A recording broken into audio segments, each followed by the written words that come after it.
Yeah, g'day everyone and welcome to the show. Welcome to the TryPod Live with Winny and Clarkey. We are with you here to preview everything round 13 NRL. It is a shortened round, only the 5 games due to the bye, and this will be a shorter show than usual just because we know Origin dominates the headlines at this time of year.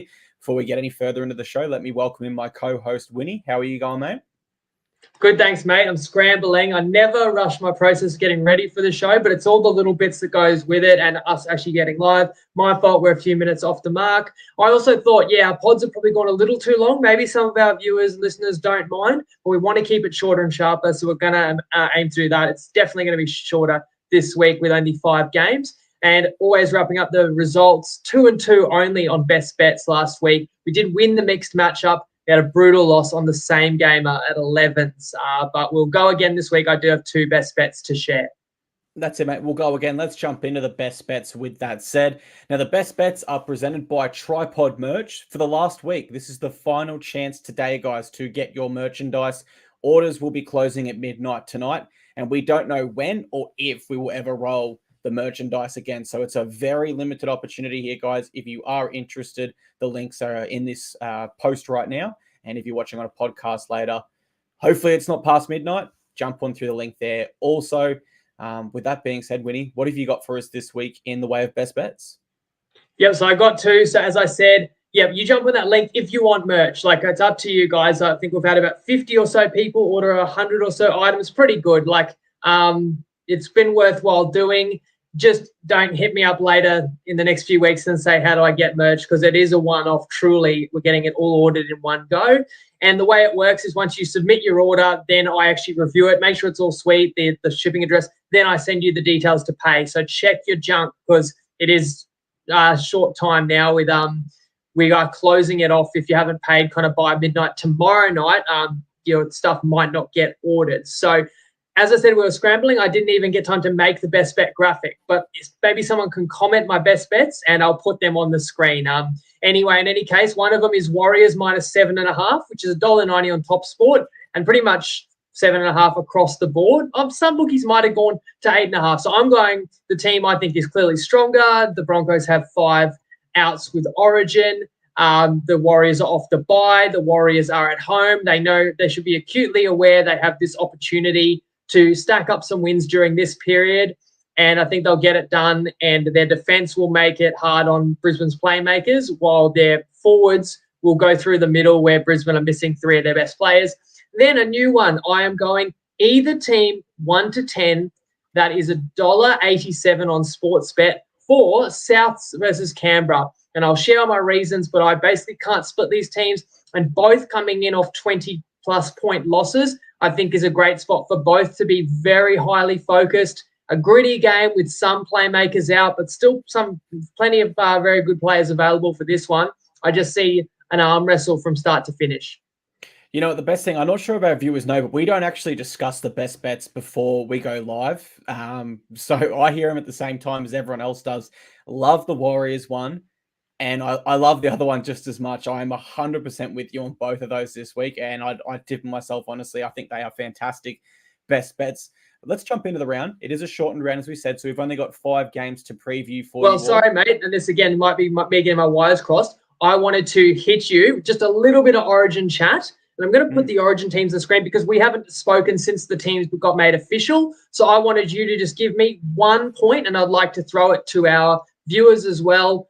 What's the one thing that comes to mind, the number one thing when someone says to you, what did you think of the Origin teams? Clarkey, what's that one comment that you would make above all others on your reaction to the squads? Probably in regards to the questioning around Queensland and our loyalty. We've selected 100 less players than the Blues. And of course, as a bias take, let me get that out of the way. 100 less overall than the Blues. We picked Dane Gagai for 22 games straight. That is loyalty. Like, eventually players stop at that level, right? And then as for the Kalen Ponga question marks, I had him in my side, but I'm not the greatest fullback that's ever played the game. Billy Slater is, and he picked Reece Walsh. So I think people might be being a little bit too harsh in the questioning of the Maroon selections. That'd be my main takeaway.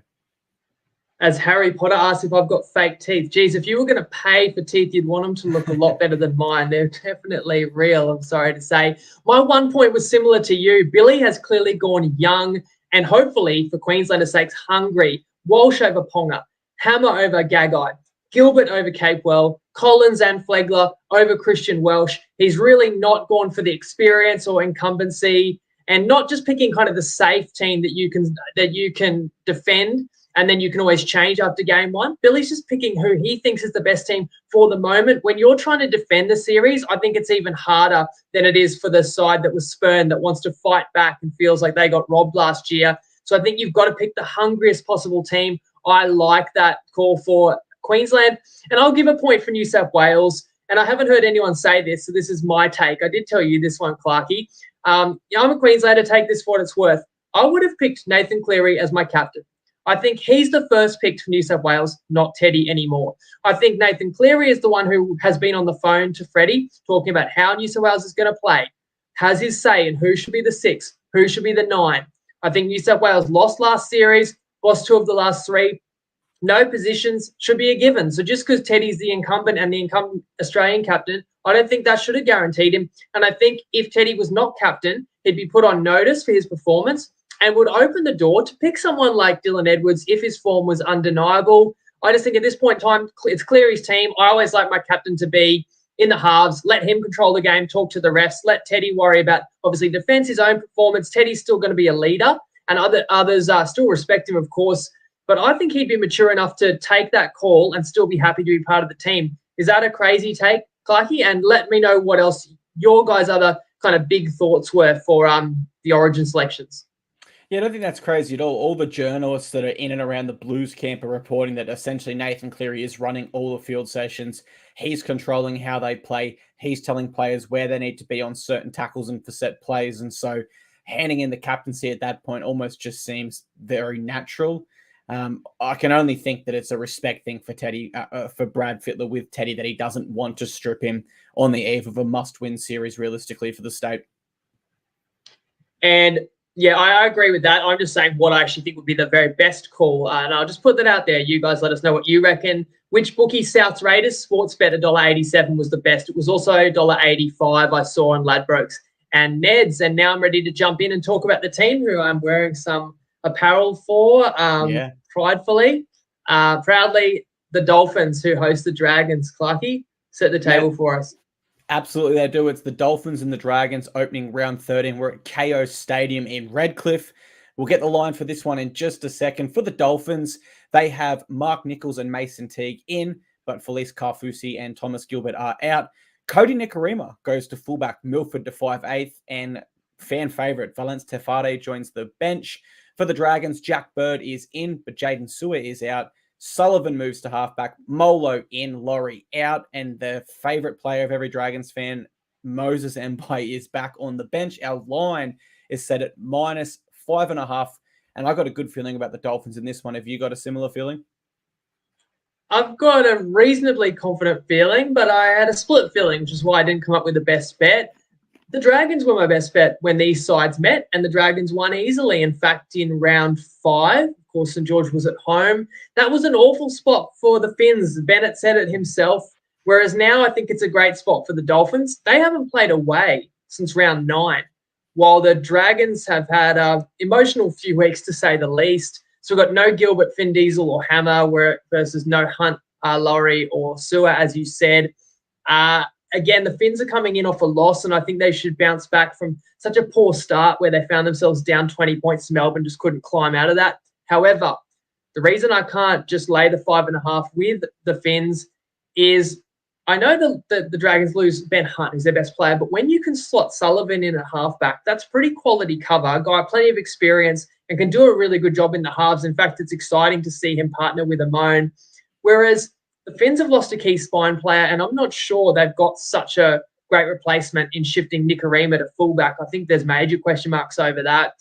And if the Dragons lose this one by double digits, we'll all say, well, they just fell a bit flat. And again, they've had a big couple of weeks. And I do think the Dolphins will edge them and get the win here. But again, like the Dragons got a new coach, new energy. That bad hook energy has been vanquished. And the joy of a miracle win can sometimes fuel a squad. It's just enough for me to think that St. George on paper matches up pretty well with the Dolphins here. I think they're pretty level in terms of talent. So just depends really on the Dragons' energy levels. I wasn't sure. So Dolphins win, but no best bet. And you're considering in that the Dolphins are 100% in Redcliffe in the NRL, of course, 1-1 with their win there over the Raiders, which does look good when you think of what the Raiders have gone on to do this year. I think for the Dragons, I am a little bit concerned. I completely hear your point. It's an exciting halves combination.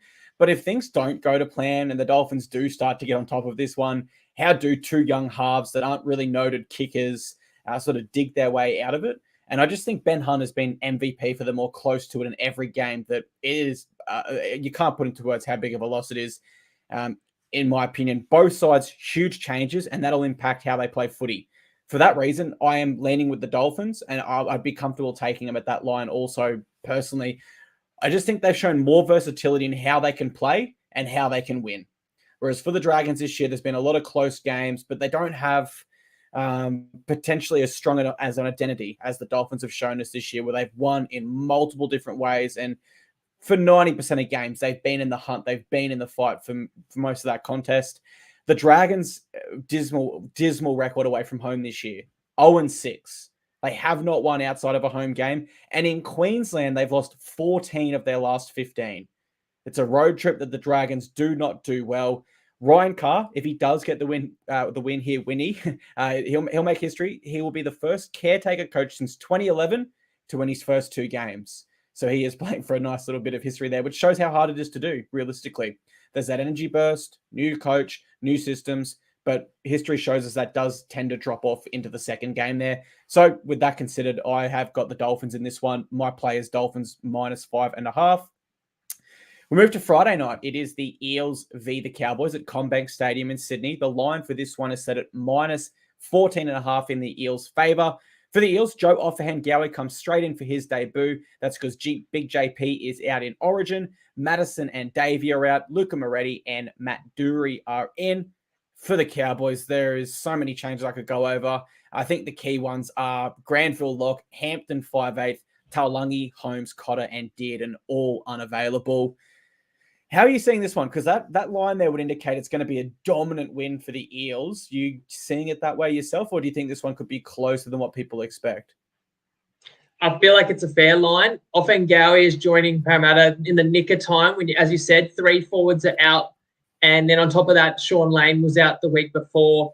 And the Cowboys are going dismally this season, and yet they lose a lot more players than most squads, I guess by virtue of still having success last year, being a Queensland team, and still having a few good players that maybe just haven't played their best. I have a question.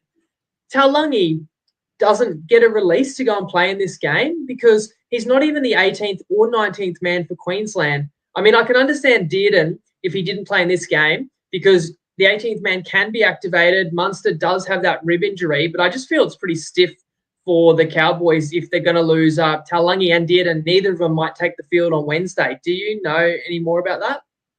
No, I haven't heard anything at all. I thought Taulagi was named on the wing, so that shows how far out of it I am at the moment. I don't know if you can pull it up while I'm talking because I saw I saw Taulagi, unless he's out for another reason.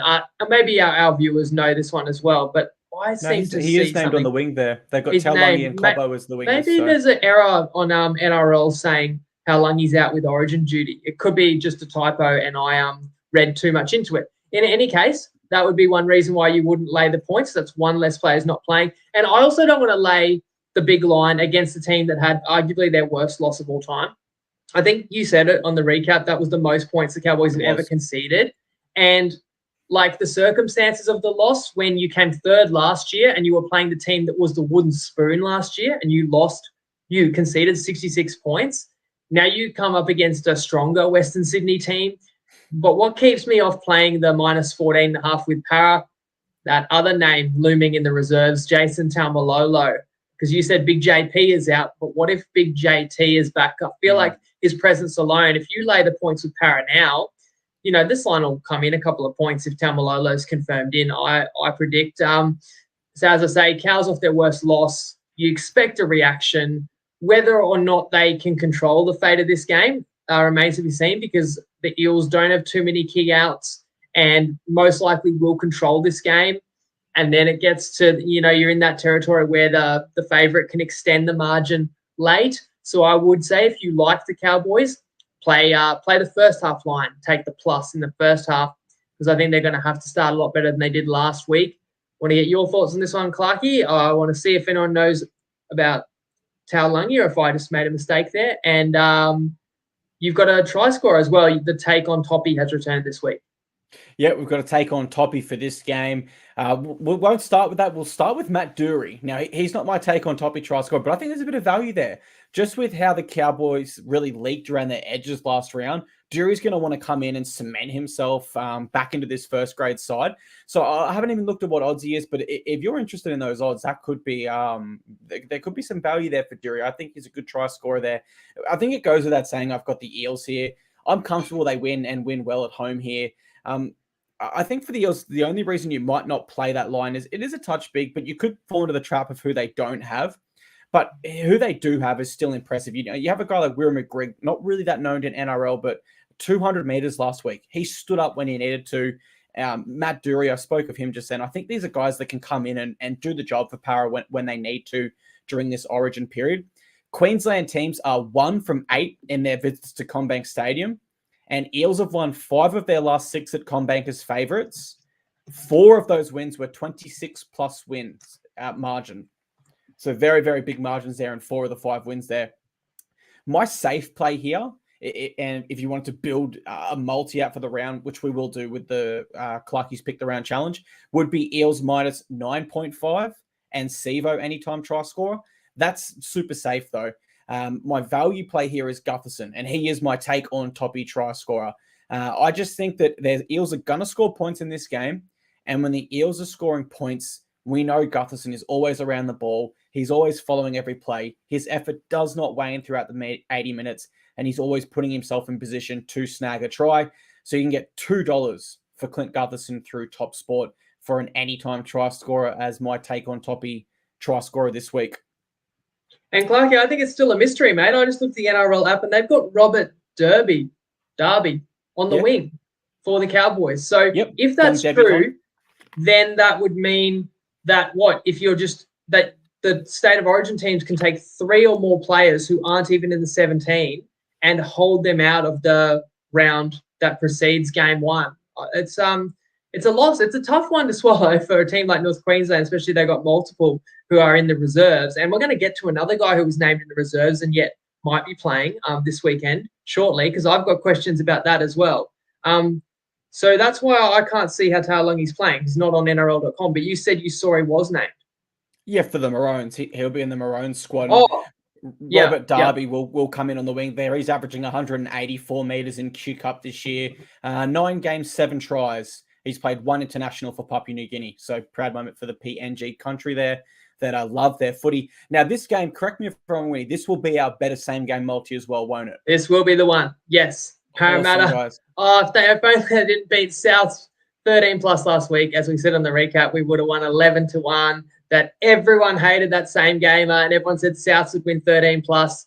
And yet, as we said before, it was 14th on the ladder going into round 12, beat first on the ladder by 20 points. Yeah, unbelievable. So our same game multi for this game will be brought to you by Better. We've had some great results so far this year, and as Winnie just touched on, we've had some very close results so far this year. So the sign-up link is in our description. If you want to go ahead now and prepare whilst we are live, we will also have an Origin same game multi, so maybe a little bit to prepare for there also.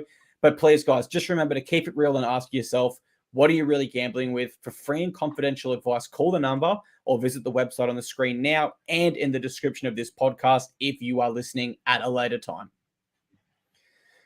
Our next game is on the Saturday. The Saturday is the only day this round where we've got 2 games. It is the Warriors taking on the Broncos at McLean Park in Napier. The line is set at minus 7.5 in the Warriors' favour. For the Broncos, Adam Reynolds comes back in at number 7.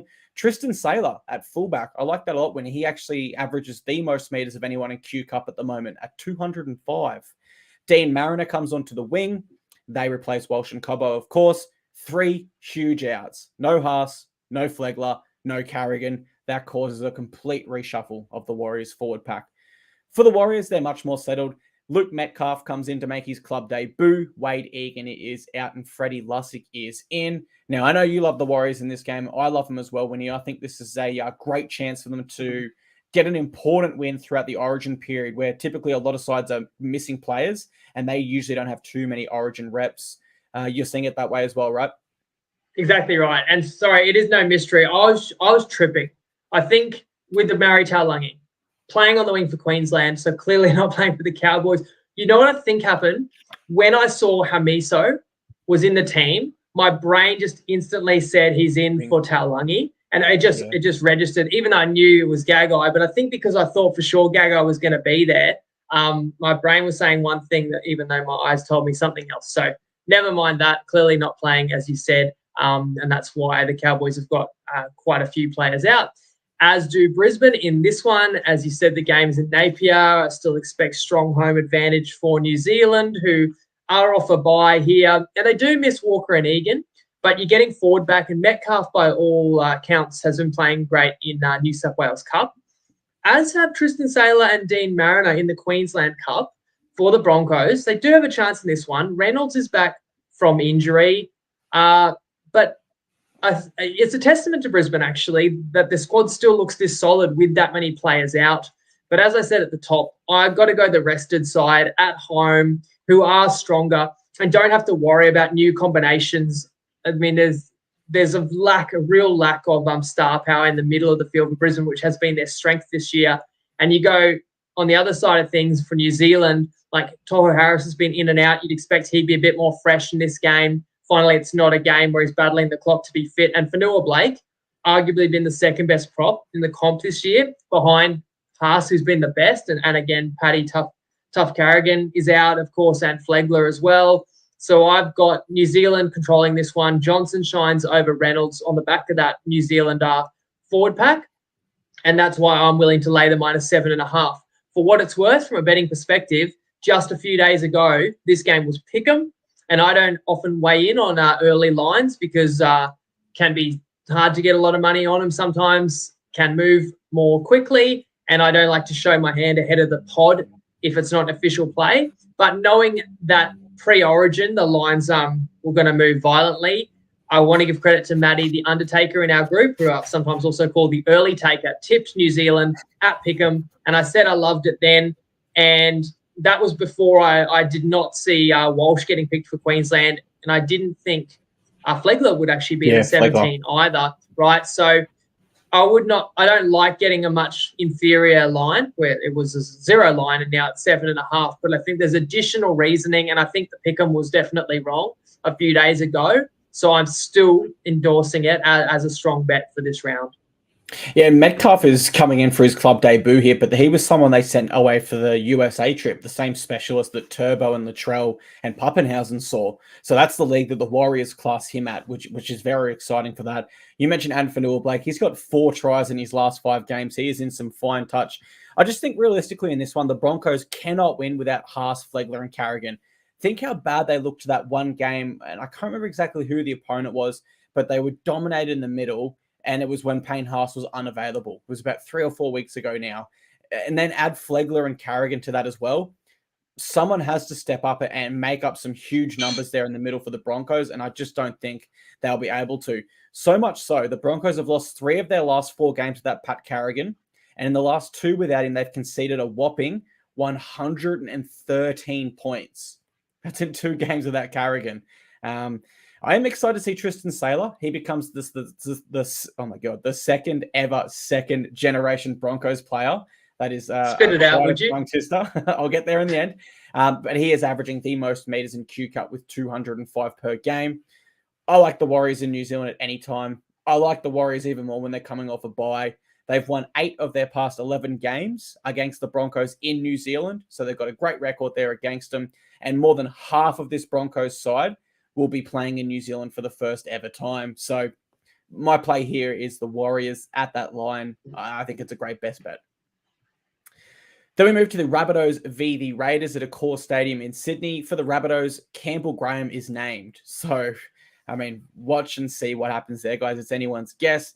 Of course, Cameron Murray, is out. So Liam Knight moves to lock. Latrell is out. Blake Tough, fullback. Tallis Duncan and Shaquille Mitchell joined the bench. For the Raiders, Young and Whitehead are out. So Corey Harawira-Naera and Corey Horsburgh are their new back rows. The Corey pair there. Wolford in, Levi out, and Kotrick is back via the bench.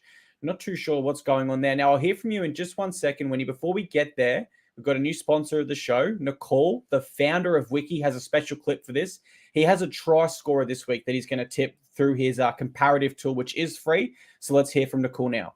Hey everyone, it's Nicole from Wiki. You know I love my first try scorers usually, but this right here is our odds comparison tool. You can find the best price across 7 different bookies for first, anytime, and last try scorers.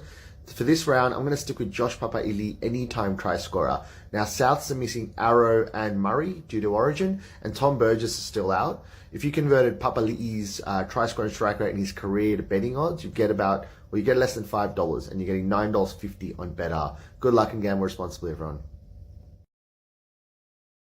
There you go. So there we have it. The Wiki comparative tool that Nicole's shown there on screen is completely free, guys. Google Wiki Linktree to access it. And his tip for the week is Josh Papali'i.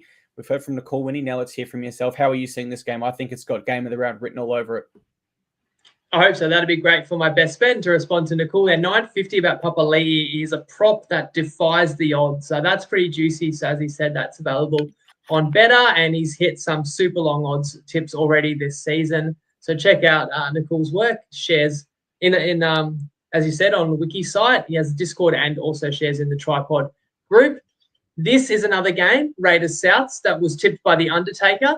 Or as I say, the early taker gave out Canberra plus 3.5, which at the time I also said I really agree with. And yet, really, it hasn't worked out well in terms of selections, and yet the line's still virtually the same. So that shows it was probably worth taking, but what's occurred in terms of selections that hasn't gone Canberra's way? For one, a week ago, Damien Cook was 50-50, if not better, to play for the Blues, whether it be in tandem or just get the 9 jersey. That hasn't been the case, although we both agreed it had to be Coruscant. We said that on Sunday night.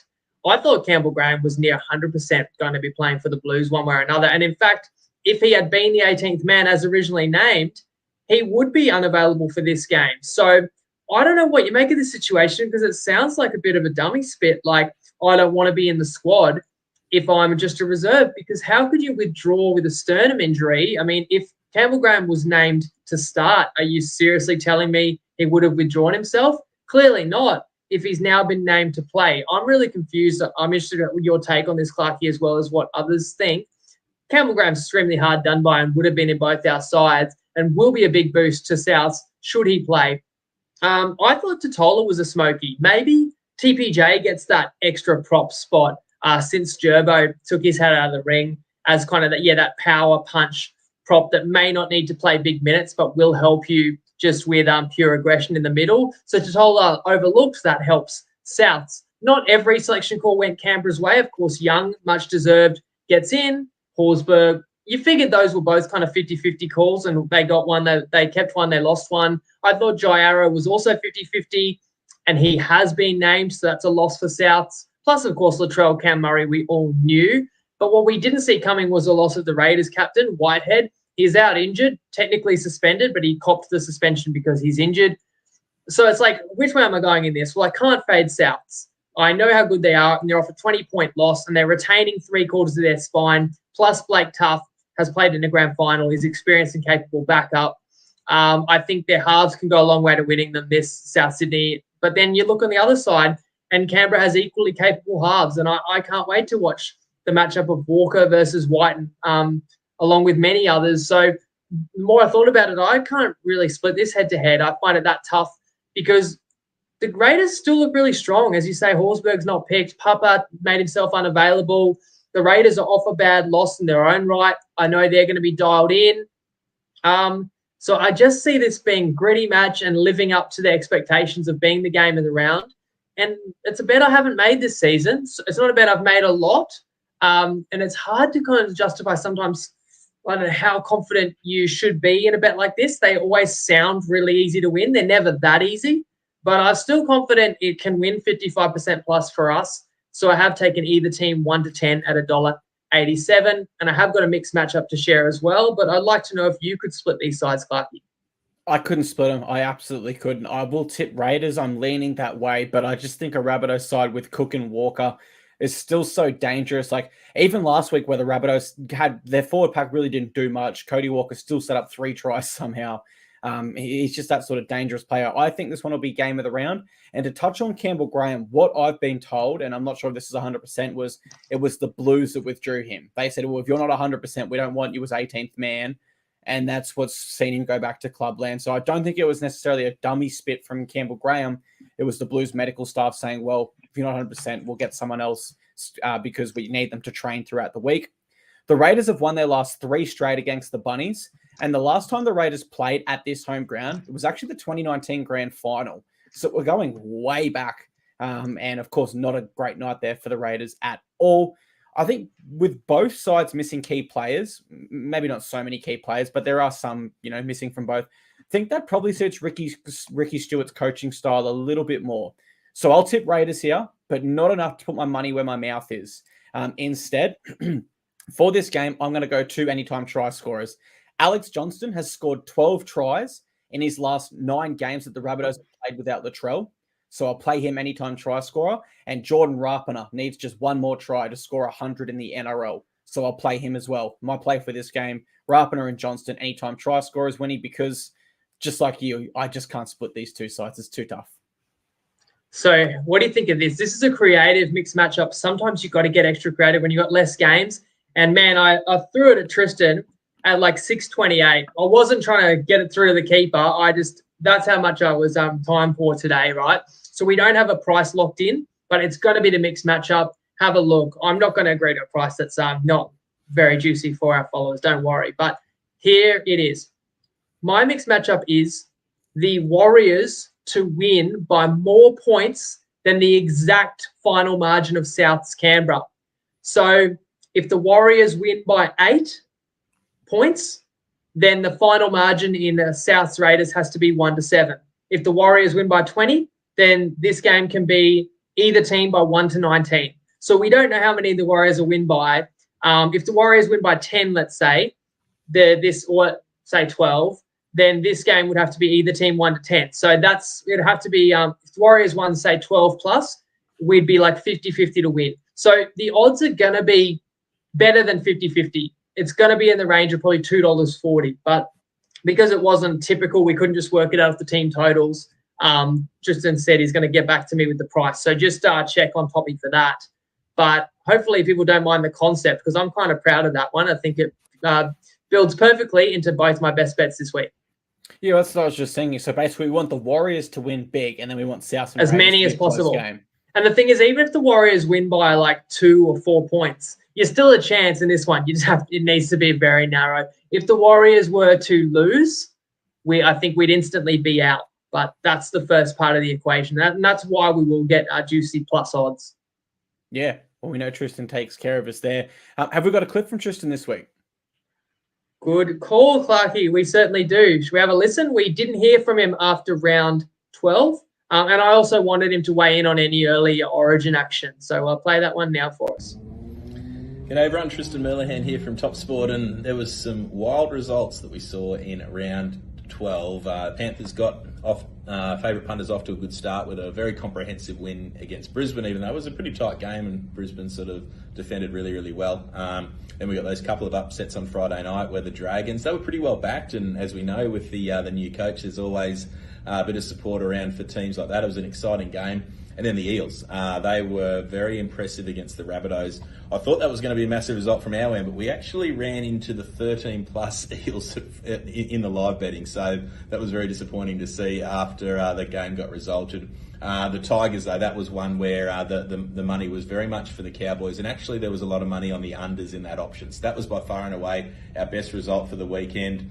And then our worst result, for a variety of reasons, was the Bulldogs against the Titans, where the Bulldogs are back very, very heavily. And as we all know, I'm a very passionate Titans fan and supporter. And again, they let go a really, really nice first half performance and let that game go. So moving into this weekend, we've got Origin, obviously not that far away now.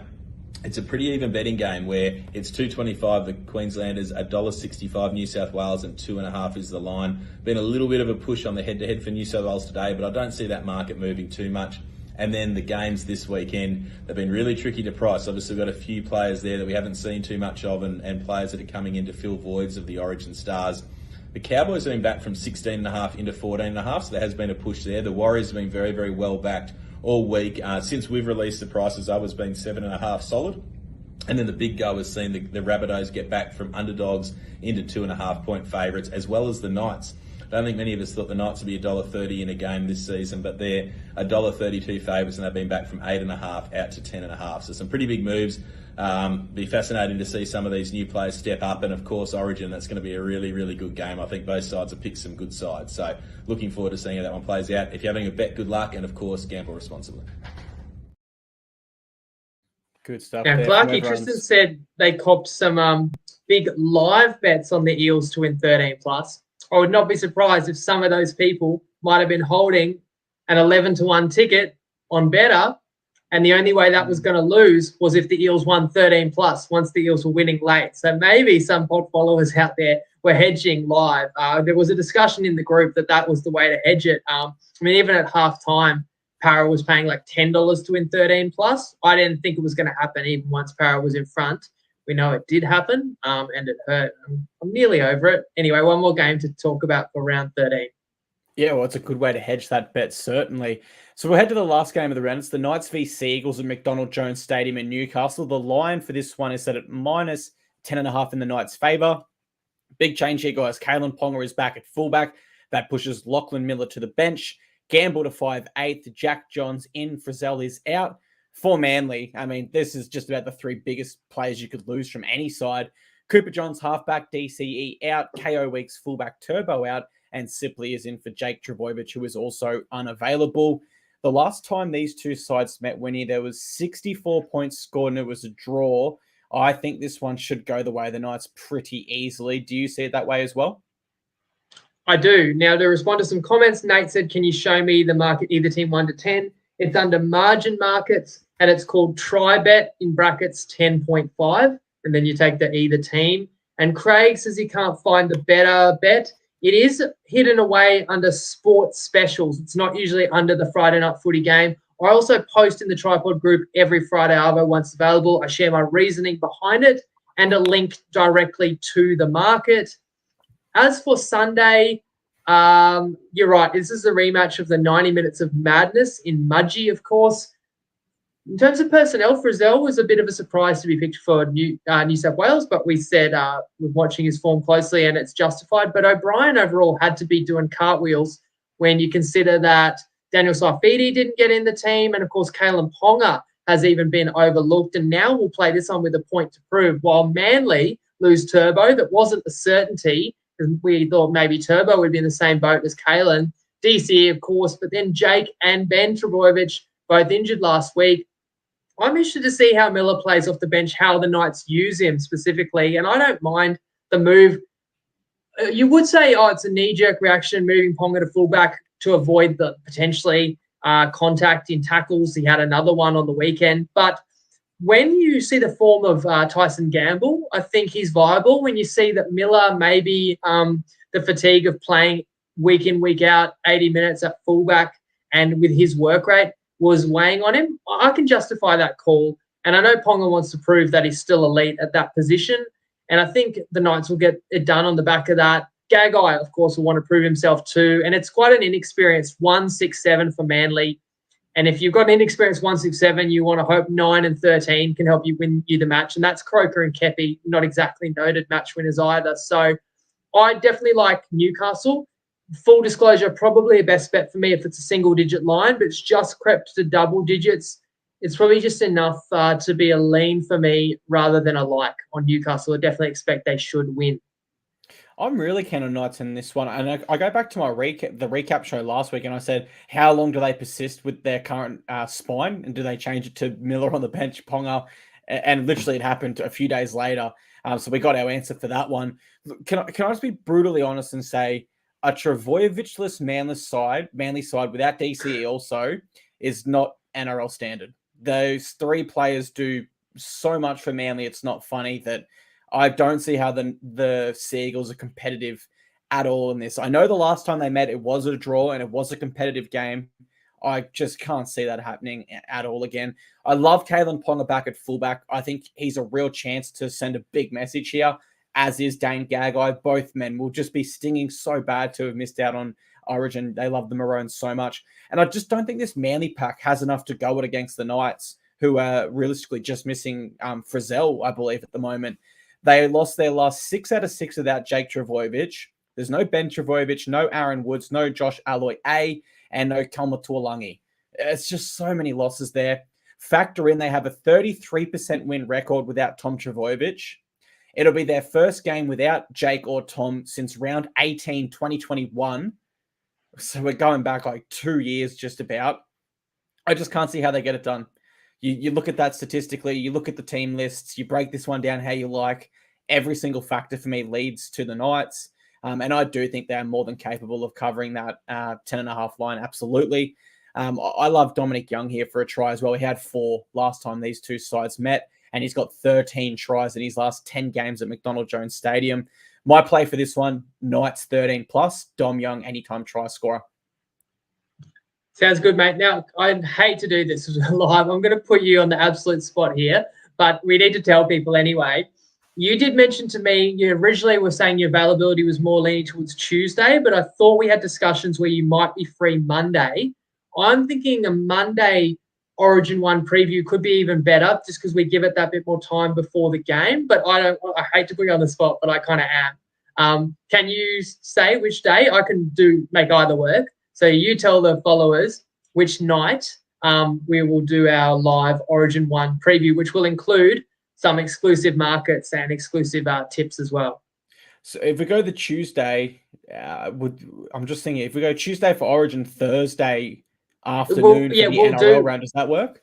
We'll do Thursday definitely for next week's. We won't try and go head-to-head with Origin or anything, or we won't do it the same night. So we will do round 14 Thursday for sure. But it's just a matter of and if you're not sure right now, we'll let people know. We can post about it. Mate, Tuesday works so much better for me, realistically, just being the best Oz tag player in the ACT. So Tuesday night, there you guys, if you've heard it there. So 6:30, we might go Tuesday night live for Origin 1 preview. That's just about all anyone's going to be able to think about. Although before you see us on Tuesday, we will be back live Sunday to recap these 5 matches. Hopefully we've gone all right with our couple of best bets, your take on Toppy, and our creative mixed matchup, which will be on Toppy. It may not be up yet because Tristan was out to dinner, but I bother him at all hours, day and night, and we'll get it up tonight, I'm sure, at a good price for the pod followers.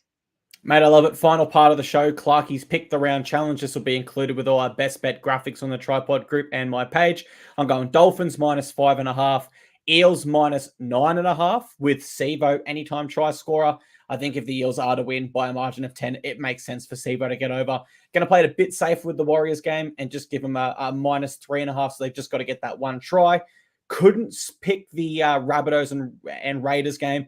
So as I said, Alex Johnson has a great record without the Trell there, and Rapin is looking for his 100th NRL try. And then I'm going to close that out with Knights 13+, Dom Young anytime try scorer. Again, if I think the Knights are going to win by 13+, it makes sense to tie Dom Young into that also. And that is my plug that in with a Toppy and find out what you can let people know the exact odds on that one as well. Exactly right. The odds on that they'll fluctuate, guys. There's so many different legs and different things in that. But that is my pick the round challenge. No luck with it last round, but that's the nature when you're trying to pick every round. Don't expect to nail it every single week. That's about all we got time for tonight. But of course, we will be back on Sunday after the final NRL game to recap all 5 games. We hope to see you there, and we thank you very much for being with us tonight. And one last chance, TryPod merch. Don't forget. Do not forget. Get it now or forever hold your peace. Thanks for tonight, Clarkey. Sorry, everyone, that I was late off the mark. But have a good week. Enjoy the footy and Origin just 7 sleeps away. Thanks, guys.